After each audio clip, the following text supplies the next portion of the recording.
So one of the main themes that I talk about on a daily basis is about relationships and their power to help you achieve your passion, plan, and purpose in life. And who I'm talking to today is as much to the company as it is to each of you individually, because I truly believe that your network is your net worth. Your personal brand plus your professional network will help you achieve your passion, plan, and purpose in life. And most of you will not work where you work in 1 to 5 years. The average is 3.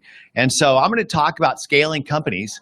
But in the process of that, I'm going to want each of you to leave this today with key ways you could help build your brand and your network, because that will not only help you achieve your goals in life, but it'll also help your company achieve their goals, because I believe that a company's brand is built on the promises they make and the experience they deliver, and ultimately they help you build your tribes.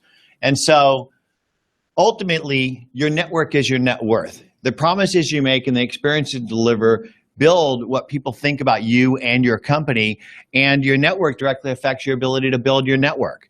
And your network is a bunch of Facebook connections or LinkedIn friends or Twitter followers. It's a collection of people that you've taken the time to reach out and build a pay-it-forward, authentic, and relevant relationship that results in, when that person thinks about your products or services, they not only pick up the phone, they call you, but they drag their friends with them. So how do you do that in life is to basically build this network around your company or yourself that helps you achieve these things. Ultimately, it's about helping other people become better, smarter, faster.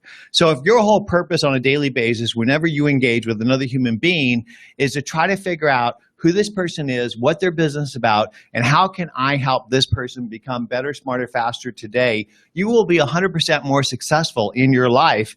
And I often say that everything you need to learn about business has already been said by the greats: Zig Ziglar, Dale Carnegie, Napoleon Hill, Brian Tracy, Stephen Covey, and then all the people talking about social selling today. Anybody ever hear about social selling? It's just regurgitation of the same old shit, okay? So ultimately, it's just new ways to do it, digitally and globally. But ultimately, before you could figure out how you might help a business or a person, you need to know who they are and what their business is about. In the old days, we used to go into somebody's office and look at their walls, look at the books they read, the degree of the school they went to, the knickknacks they collected.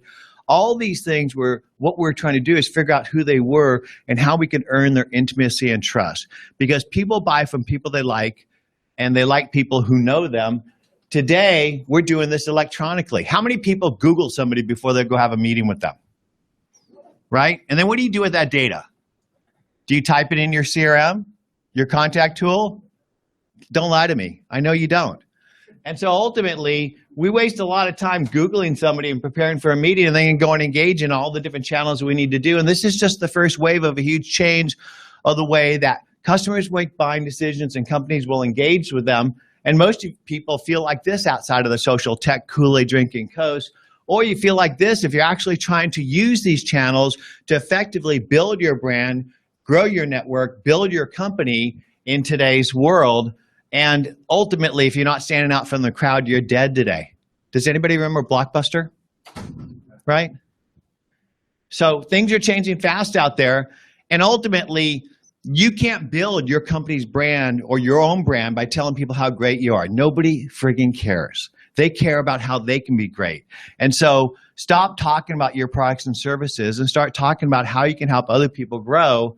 And the key thing is, nobody wants to buy from Slick Willie anymore. They want to buy from a trusted advisor. So how do you set yourself up as the trusted advisor to your prospects and customers, but more specifically, their influencers as well?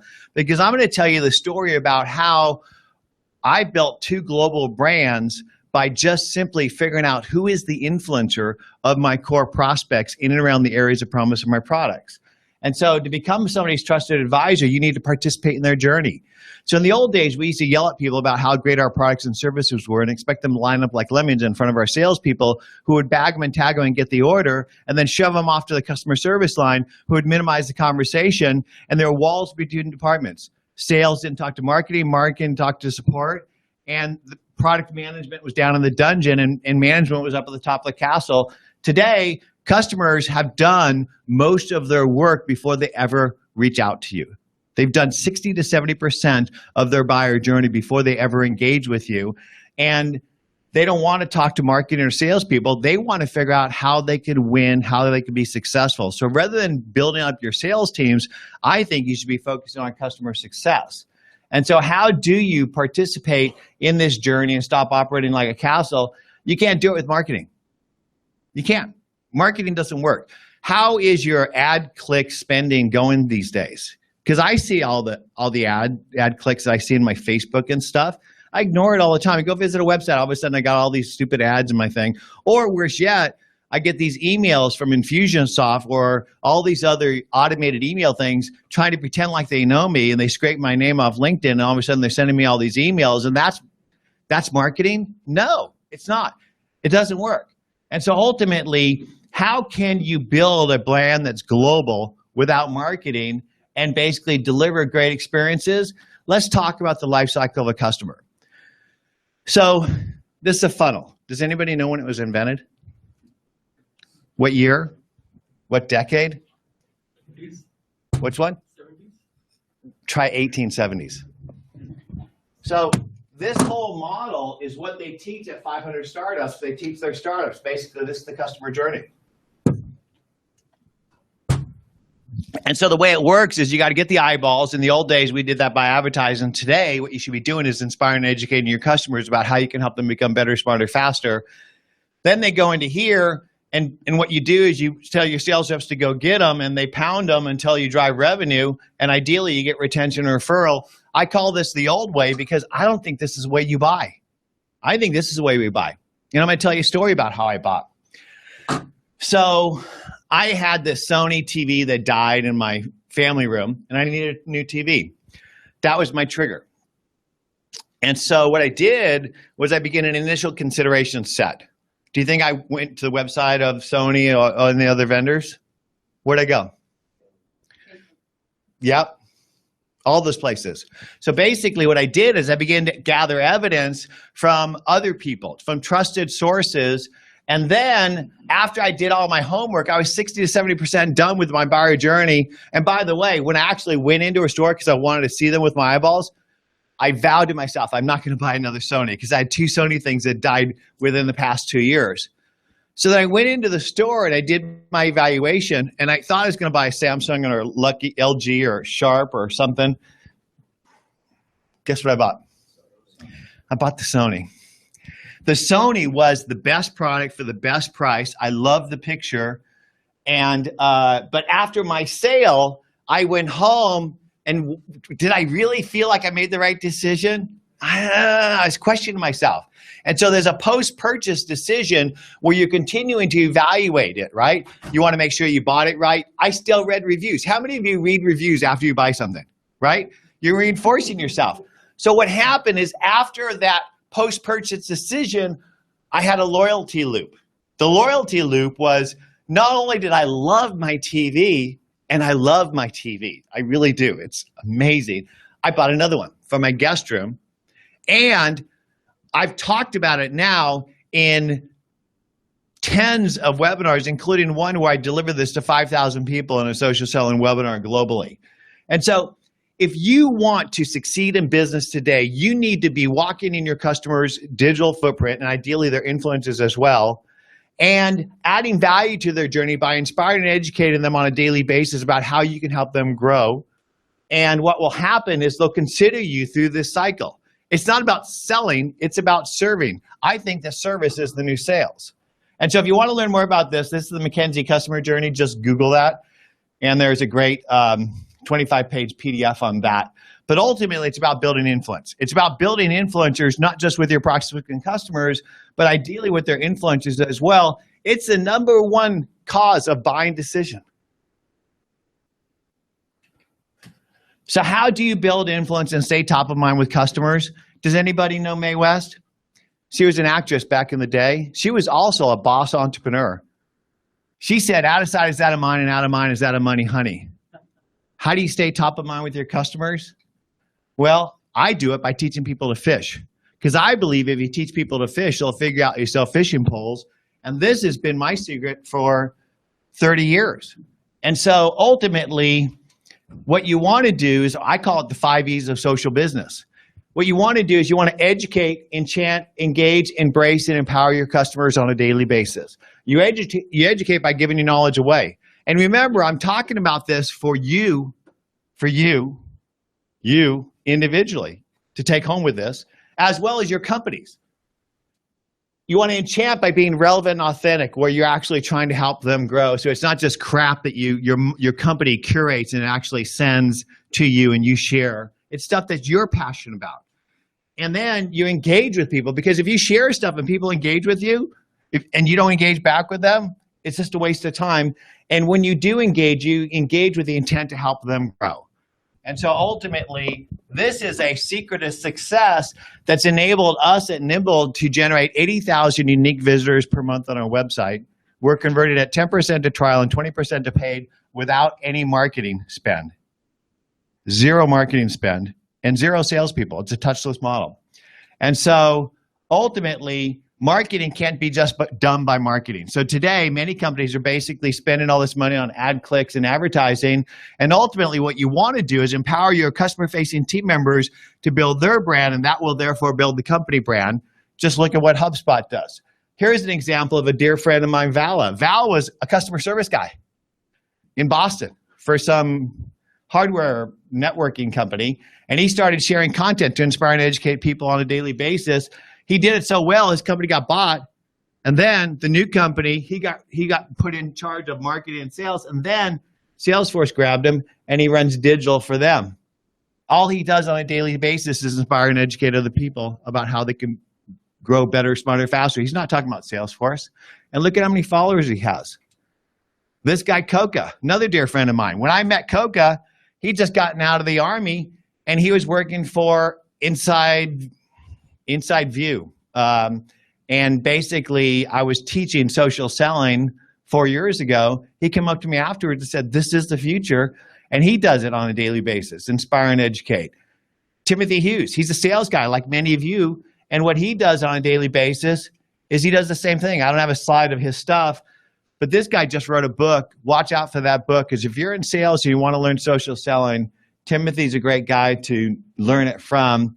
And sometimes I feel like Don Quixote, because I've been saying the same shit all my life. And it seems like we're going through a renaissance in relationship where it's actually cool to not bag and tag people like an Oracle sales rep, but you're actually there to help people grow. And I was a guy like you. I basically used to manage my day like this. So in 1988, I was a sales rep in the field for a company called Banyan Vines. And my job was basically to go sell network operating system software, and they gave me leads. A lead was a computer intelligence report with names of IT people that I have to cold call. So I'd cold call them, put notes on a piece of paper, put my appointment in my day timer, and we communicated between each other with this, and we did a forecast on that once a month. And we basically kind of made this stuff up because it wasn't part of our workflow, wasn't part of our business process. And that's how I felt. I said, there's got to be a better way. And because I put myself through school selling computers in a computer land, back then it was 55% margin on computers, and there were no computers in corporate America. So I used to sell boatloads of computers. And I lived at home, going to college, making $70,000 a year, working part-time. There was some good days. But I knew every single software program on the marketplace at the time. And there wasn't a program that integrated email, contacts, and calendar. Now think of that. There was no Outlook. There was no Salesforce. There was no term SFA, CRM, or market automation. And I said, relationships are built by the contacts you're connecting with, the conversations you're having, the activities that you're driving from those conversations. And we need to be able to nurture, market, and manage our pipeline that didn't exist. So at 29 years old, I quit my job and got together with a college buddy of mine. I said, this is the future, network business software for corporate district offices and notebooks. And what we need to do is build this software and we'll go sell it. He said, okay, fine. So he wrote me the code. He was the smartest guy in engineering in my college. So there I am in an apartment. I got this software, and we got $5,000 in the bank, and money's running down. I got to sell this stuff. How do you sell it? So back in the Banyan days, I got my butt kicked. I won't say ASS. I got my butt kicked by this company called Novell because they had an affordable solution that was sold through resellers, and people love to buy things that are affordable from people they trust. And back in the Banyan days, I signed up the #1 Novell reseller in Dallas. His name was Mark Cuban. Today, he's an investor. Thank you, Mark. But I knew that Novell resellers had the relationship with my prospecting customers. They sold the network. I had the car to drive on the network. So I cold called every single Novell reseller in the country, and I got them to use it because people sell what they know and they know what they use. They started to use it. They started to sell it. That gave us $50,000 a month in monthly recurring revenue. And from there, we then started scaling the company. Well, these guys basically started selling it. Then they started asking us for leads. How do you generate leads without the knowledge or money to advertise? So what I did is I figured out who is the trusted advisor to my prospects and customers, these small and medium-sized businesses. It's the business and technology publications that they read on a daily basis to get their information. Well, so I started contacting these editors and analysts and saying, how can I help you write more stories? They said, tell us about how people are using technology to grow. So I started telling stories. Then they started to tell those stories. One of the guys I started telling the stories to was the editor of PC Computing, who's now the second in command to Salesforce, Jon Ferrara. I taught him everything he knows about CRM. So basically what happened is we went from zero funding, $5,000 in investment, to a company that was doing nearly $70 million a year, had 5 million customers, and basically defined what contact management and CRM is today. We were the Outlook and the Salesforce of our generation. That gave me the ability to do this.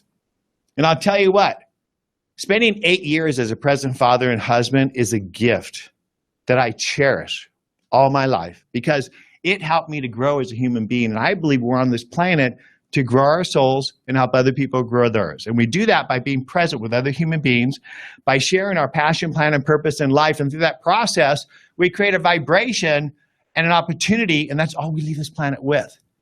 Did you know a year after I sold GoldMine, I got a head tumor and almost died? Imagine your second baby's born, you got more money in the bank you ever think you ever spent in your life, and you're dying. And so I went through this process of growth. And I'll tell you what, I'm a better human being because of all that. And I'm grateful for all of it. But also let me swim in the social river. And I began to see the immense power of social media and how it's going to change the way we work and play. And then I started looking for a relationship platform that integrated with social. And I found this. This is relationship management. Or, not to pick on Google, this is relationship management. Okay, somebody tell me where the history of email and calendar activities that my team and I have done together. I can't believe that the two choices that you have for relationship management, the foundation of all your businesses, email contacts and calendars, don't link email contacts and calendars. They're 3 separate tabs in your programs. And they don't link to insights of who this person is, what their business is about, and you don't have any sales and marketing. And then I started looking at CRM. And don't get me started. CRM isn't customer relationship management. It's customer reporting management. The reason they call it Salesforce, you have to force your salespeople to use it. Nobody in their right mind would use a CRM if they weren't beat on. I personally know every top CRM analyst, writer, blogger in the world. None of them use a CRM. There's 225 million global businesses. Less than 1% use any CRM. Most people's CRM is a spreadsheet or their inbox. So if that's true, then CRM is really command and control and management. And most salespeople see their CRM or their management as this because of it. Because you're not enabling them to succeed. They feel like this because they're spending 60% of their time wasted Googling people and logging what they know. You shouldn't work for your CRM. It should work for you, and you shouldn't have to go to your CRM to use it. It should work with you everywhere you work. Because if you're in your CRM, you're not engaging with customers. Where you engage with customers is email, and now more and more, Twitter, Facebook, LinkedIn, Pinterest, Instagram, Foursquare, Google+, Crunchbase, and this little baby. And ideally in person. So ultimately, what we want to do is get enabled so that every engagement is effective. And to be enabled, you need to know who somebody is, what their business is about. That's insights. Context is what's happened and who's done it and what's going to happen. And today, you don't have that because you have a sales program, a marketing program, a customer service program, an accounting program, a social media program, and that contact thing where everybody in the company has a separate contact database. Tell me why you guys don't know what's going on in your businesses. So you Google somebody before a meeting, and ideally, you're doing more than looking at their LinkedIn resume because this isn't who Jon Ferrara is. This is my business background. It's like walking my lobby. If you want to know who Jon Ferrara is, go through all my different, look, there's another ad from somebody spending money on advertising. I wonder how that's working. go through all my different profiles, because to find a point on a map, you need longitude, latitude, and altitude, right? If I just give you longitude and latitude, you may not find me because I may be up there or down here. And so ultimately, I think you can learn more about somebody you're going to connect with in 5 seconds on their Instagram than you can in 5 minutes on their LinkedIn. But at the very least, you should have a complete picture of somebody. And what are the tools we use for sales and marketing technology stack? Oh my God. Look at that. That's us. I'm sure that's everybody. I see. So the evolution of the sales and technology stack has gone pretty far since the GoldMine days. In order for you to build out your sales and marketing technology stack to get people who do that and convert them, you have to go get a market automation system to put them in until they're nurtured and lead qualified. And that is quite a bit of money. I don't know how many people use market automation, but Dharma Shah is an investor in Nimble, so I happen to know. 4 minutes? That's not, I can talk fast. So basically, market automation systems are going to cost you $500 to $5,000 a month, depending on which system you use. Then you put them in the CRM and you tell your sales reps to go get them. They still need to go Google somebody to figure out who they are. And your CRM is going to cost you $50 to $150 per month. And instead of Googling somebody, you could try using sales intelligence like Inside View or this thing called Nimble. But this is going to cost you $50 to $150 per month, sales intelligence. And then you basically have to reach out to them. And God forbid you use a market automation to reach out to people. Somebody sent me an Infusionsoft email recently, and those are the kind of things I throw away on a daily basis. And I also throw away the sort of emails that people throw me that they scrape my name and send me those automated things. But ultimately, these things cost you $50 to $150 per month. And this is an email that a friend of mine sent me. I think I removed his name. But in it, he basically, you can see it's a bulk email to 5,000 people. And he says, if I'm an accredited investor or founder or CEO backend, shouldn't his database know that? He knows it personally, but he couldn't do this because he'd sent so many. Or you use one of these things that I get every day that basically sends 500 emails. It's like, really, you guys? You're going to get a hold of me by sending me these blind emails and expect me to respond to them? And it costs a lot for that stuff. So ultimately, if you're a business today, you're going to spend $300, $500 per rep on the sales and marketing technology stack. I think it's out of the range of 99.9% of the businesses in the marketplace today. I think that there's some early penetration with enterprise tech, social drinking Kool-Aid companies, but I think that the rest of the world's not going to buy it. And so I believe if you want to walk into customers' digital footprint to turn your customers into conversations and ultimately into tribes, that you need to think about it differently. And so I'm going to leave you with a story. My wife took me out into her garden. My wife, I love my wife. She is an artist. She is a landscape designer. She just got her degree in Power 8 hot yoga. She's got a degree in horticulture therapy where she designs gardens for kids in need. She got the guy from Patron to donate $1 million for this garden. She's just boss. But she took me into her garden outside of her home and she said, look at this caterpillar. And I said, what is this caterpillar doing in our yard? And she said, this is a monarch butterfly caterpillar. I plant milk thistle in order to attract things like this to eat the aphids so that I don't have to spray and water. I could basically build the self-sustaining community that sustains this wonderful garden that feeds our home with flowers and food. And I said, isn't this what we're trying to do in our businesses? Isn't this what we're trying to do personally, is to build a sustainable community around us of people that we're adding value to and they're adding value to us, not just prospects and customers that we're bagging and tagging, but people that we're adding value to on a regular basis that helps us grow. And you do that by doing all these things. I'm not going to read them to you, but ultimately I'm just saying it's hard to do with the crap tools that we have out there. And so if you want to learn more about Nimble, you can connect with me. This is my Twitter handle. That's my company name, Nimble. I'm jon@nimble.com in case anybody wants to put me on a drip track to send me a bunch of emails that tell me to buy their stuff. But ultimately, I believe that the future relationship platform will be a platform that works for you by building itself and works with you everywhere you work. We built this brand with zero marketing. We're now one of the global products in the marketplace for not just CRM, but sales intelligence, sales enablement, and soon market automation. I believe that the future platform will be a blend of social sales and marketing. And looks like some other people agree with us. So I'm open for questions.